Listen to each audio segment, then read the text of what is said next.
Olá, meus queridos. Nós estamos iniciando o projeto 5 minutos na história da pregação.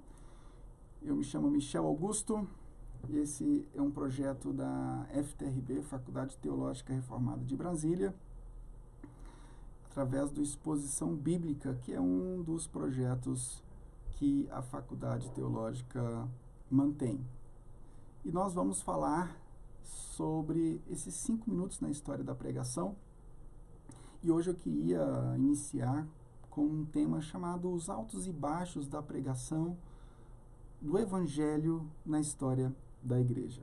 Bom, quando eu falo de pregação do Evangelho, a gente tem que fazer uma distinção, porque quando eu abro a Bíblia e leio um texto, não necessariamente eu estarei pregando o Evangelho, porque eu posso ler um texto da Bíblia e, de forma isolada, não apresentar o Redentor Jesus Cristo como aquele que foi o único que conseguiu satisfazer a justiça de Deus para nos livrar da própria ira divina. Então a gente tem que fazer essa distinção do que é pregação do Evangelho, do que é pregação muitas vezes usada com a Bíblia. Bom, na história da igreja, essa pregação do Evangelho teve altos e baixos. Nós vamos observar isso, por exemplo, na Idade Média, quando a Igreja Católica Romana transforma a tradição na lei maior do que a própria Escritura Sagrada. O mau uso dos sacramentos, a administração incorreta dos sacramentos, ofuscou a pregação do Evangelho. Na Reforma a gente vai ver um reflorescimento dessa pregação do Evangelho. É claro que antes da Reforma nós tivemos vários movimentos ditos pré-reformistas que trouxeram a pregação do Evangelho, foram tentativas. Na Reforma isso é trabalhado de uma forma mais contundente. E o que acontece na Reforma é que, além do princípio da justificação pela fé, somente nos méritos de Jesus Cristo, porque somente Jesus conseguiu satisfazer toda a justiça de Deus, e somente através do sacrifício dele que Deus pode nos livrar da ira, da sua própria ira vindoura. Essa pregação, ela foi valorizada, foi colocada no lugar devido, e com o amadurecimento do protestantismo, toda a Escritura foi sendo pregada na centralidade do Evangelho.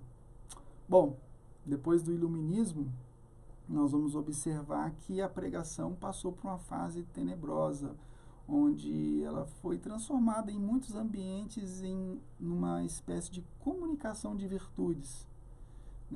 O extremismo que é oriundo do iluminismo, onde o objetivismo excluiu toda a possibilidade da revelação divina ser expressa na palavra escrita, trouxe prejuízos para a pregação do Evangelho.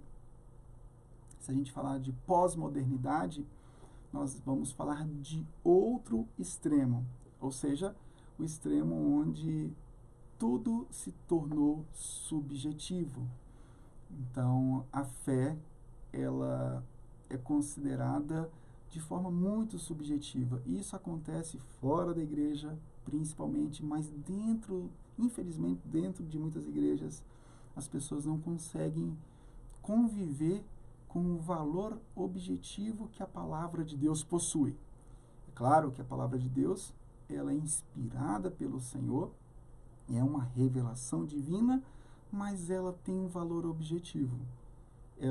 Você não vai conseguir compreender essa palavra simplesmente se debruçando sobre as letras.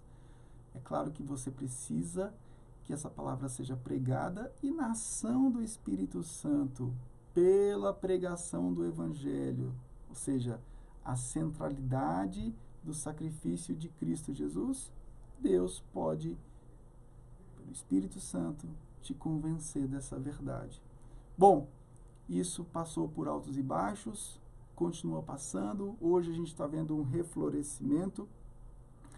as mídias sociais, possibilitou que muitos jovens, muitas pessoas pudessem ter contato com esse evangelho pregado através das Escrituras, revelando em cada parte da Bíblia o evangelho de Jesus Cristo. E é isso que importa. Vamos em frente e que essa história continue através de mim, através de você. Preguemos o evangelho. Tchau, tchau.